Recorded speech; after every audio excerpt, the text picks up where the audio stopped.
out. And our television networks expose themselves as Democratic Party organs.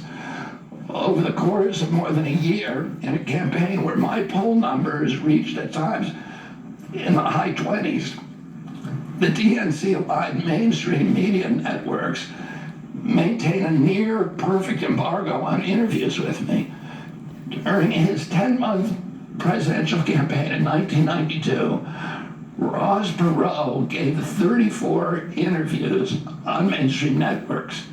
In contrast, during the 16 months since I declared, ABC, NBC, CBS, MSNBC, and CNN combined gave only 2 live interviews from me.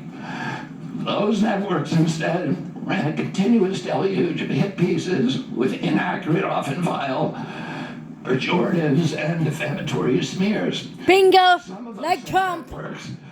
And colluded with the DNC to keep me off the debate stage.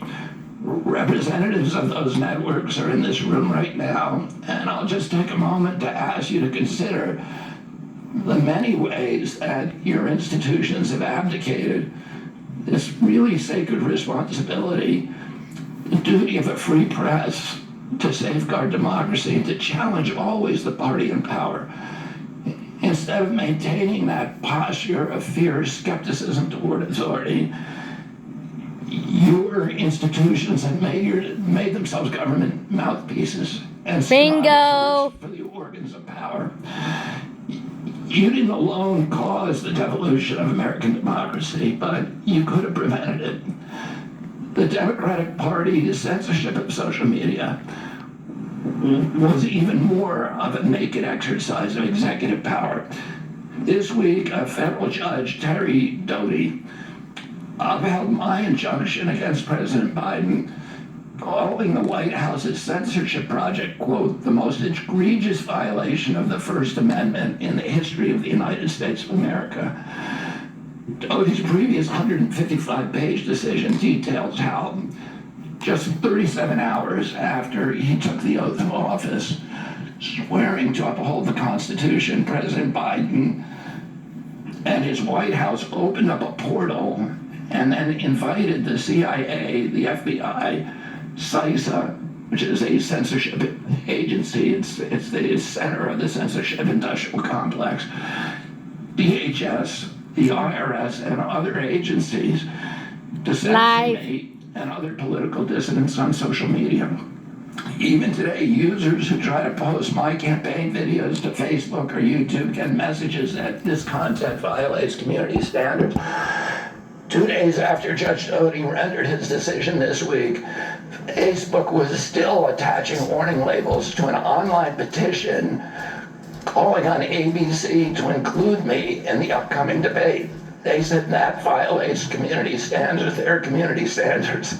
The mainstream media was once the guardian of the First Amendment and democratic principles, and it's joined this systemic attack on democracy. It also, the media justifies their censorship on the grounds of combating misinformation, but governments and oppressors don't censor lies. They don't fear lies.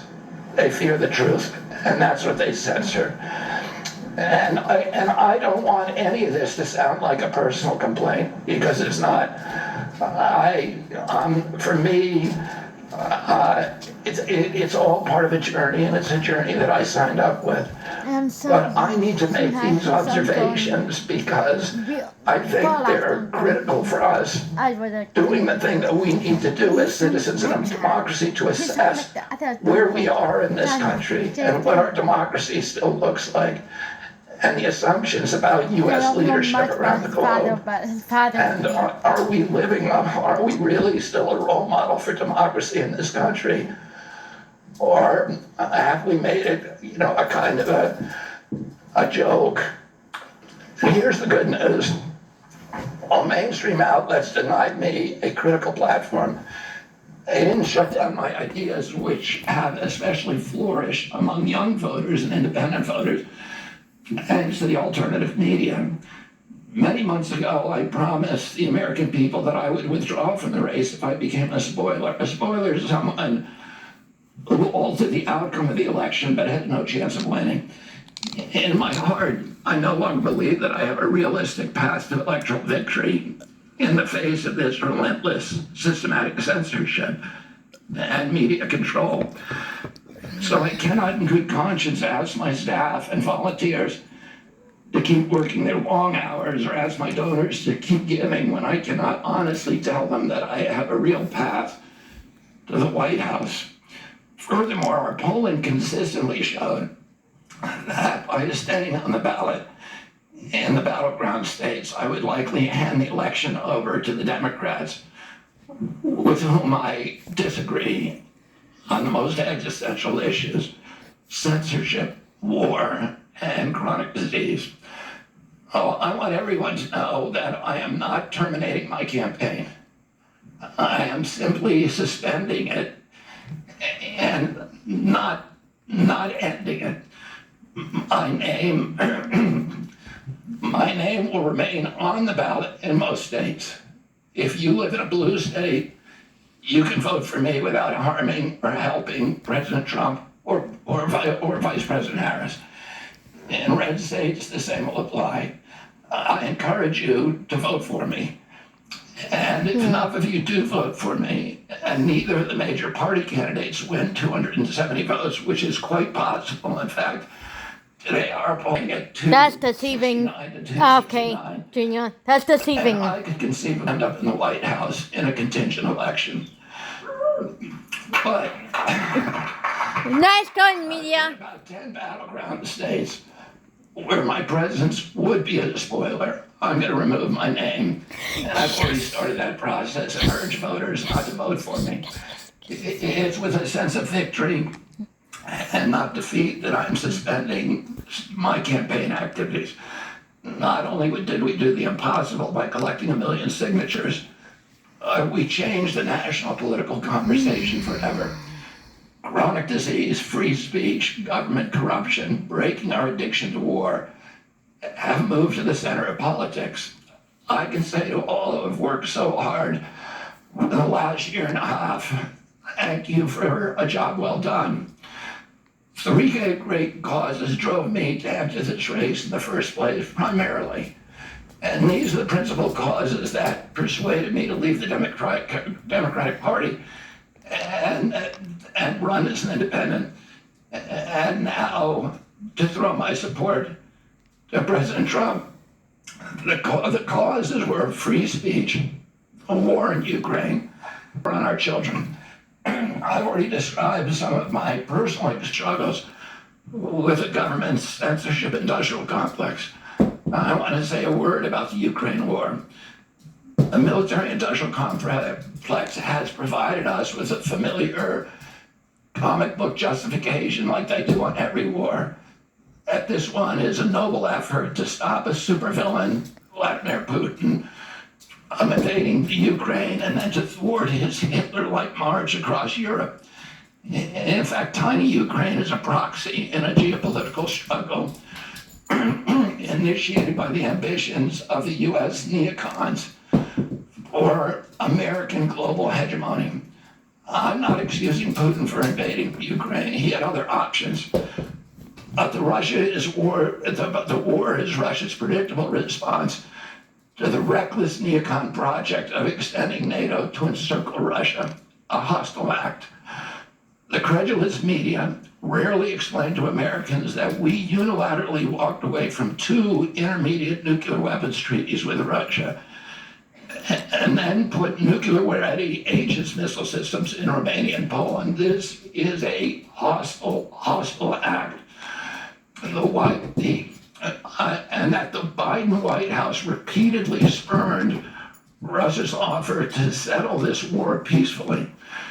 The Ukraine war began in 2014 when U.S. agencies overthrew the democratically elected government of Ukraine and installed a hand-picked pro-Western government that launched a deadly civil war against ethnic Russians in Ukraine.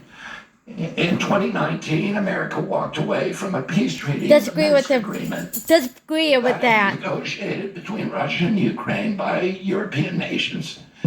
And then in April of 2022, we wanted the war. In April of 2022, President Biden sent Boris Johnson to Ukraine to force President Zelensky to tear up a peace agreement that he and the Russians That's had already bullshit. signed. I The disagree Russians with were that. withdrawing troops from Kiev and Donbass and Luhansk. That's Boris Johnson himself, not us. Boris Johnson who did it, not helping us. Ukraine. President Biden stated that month that his objective in the war was regime change in Russia. His Defense Secretary Lloyd Austin simultaneously explained that America's purpose in the war was to exhaust the Russian army, to degrade its capacity to fight anywhere else in the world. These objectives, of course, have nothing to do with what they were telling Americans about protecting Ukraine's sovereignty.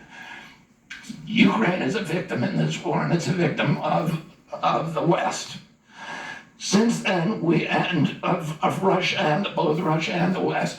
Since then, we have, since tearing up that agreement, forcing Zelensky to tear up the agreement, we've squandered the flower of Ukrainian youth. Wow, As how many as foolish 600,000 are people Ukrainian believing kids, that? That's and bullshit. Over 100,000 Russian kids. The peace none of agreement whom, was all all of whom about should be mourning. Putin and Russia, Have not died. Ukraine. And Ukraine's Sovereignty and infrastructure freedom. is destroyed. The war has been a disaster for our country as well. We squandered nearly $200 billion already, and these are badly needed dollars in our communities, suffering communities all over our country. The Nord Stream pipeline sabotage and the sanctions have destroyed Europe's industrial base, which formed the bulwark of U.S. national security. A strong Germany with a strong industry is a much, much stronger deterrent to Russia, and a Germany that is deindustrialized and turned into just an extension of U.S. military base. We pushed Russia into a disastrous alliance with China and Iran. We're closer to the brink 100%. of nuclear exchange than at any time since 1962. And the neocons in the White House don't seem to care at all. Our moral authority and our economy are in shambles. And the war gave rise to the emergence of BRICS, which now threatens to replace the dollar as the global reserve currency. This BRICS? is a first-class calamity for our country. Judging by her bellicose, belligerent speech last night in Chicago, we Listen, can say Beth. that President Harris Listen, Beth. will be an enthusiastic advocate for this and other neocon military adventures. And President Trump says that he will reopen negotiations with President Putin and end the war overnight as soon as he becomes president. This alone would justify my support for his campaign. Last summer, it looked like no candidate was willing to negotiate a quick end to the Ukraine war, to tackle chronic disease epidemic, to protect free speech, our constitutional freedoms, to clean corporate influence out of our government, or to defy the neocons and their agenda of endless military adventurism. But now one of the two candidates has adopted these issues as his own, to the point where he has asked to enlist me in his administration. I'm speaking, of course, of Donald Trump. Less than 2 hours after President Trump narrowly escaped assassination, Callie Means called me on my cell phone. I was then in Las Vegas. Callie is arguably the leading advocate for food safety, for soil regeneration, and for ending the chronic disease epidemic that is destroying America's health and ruining our economy. Callie has exposed the insidious corruption at the FDA, the NIH, the HHS, and the USDA that has caused the epidemic. Callie had been working on and off for my campaign, advising me on those subjects since the beginning. And those subjects have been my primary focus for the last 20 years. I was delighted when Callie told me that day that he had also been advising President Trump. He told me President Trump was anxious to talk to me about chronic disease and other subjects and to explore avenues of cooperation. He asked if I would take a call from the president. President Trump telephoned me a few minutes later, and I met with him the following day. A few weeks later, I met again with President Trump and his family members and closest advisors in Florida. In a series of long, intense discussions, I was surprised to discover that we are aligned on many Surprised? key issues. Really In surprised? those Well, meetings, he well, suggested that we join forces as a unity party. We talked about Abraham Lincoln's team of rivals. That arrangement would allow us to disagree publicly and privately and fiercely, if need be, on issues over which we differ, while working together on the existential issues upon which we are in concordance. I was a ferocious critic of many of the policies during his first administration, and there are still issues and approaches upon which we continue to have very serious differences.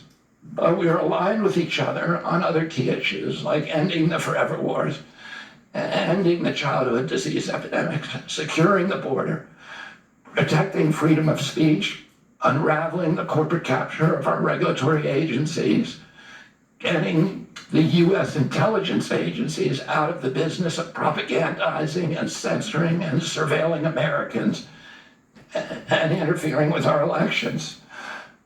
Following my first discussion with President Trump, I tried unsuccessfully to open similar discussions with Vice President Harris. Vice President Harris declined to meet or even to speak. Democrats are indicting Martin now Suspending my for that. candidacy is a heart-rending decision for me, but I'm convinced that it's the best hope. All right, this is very interesting, and I think there's going to be a lot for people to chew over here. You just heard the tail end.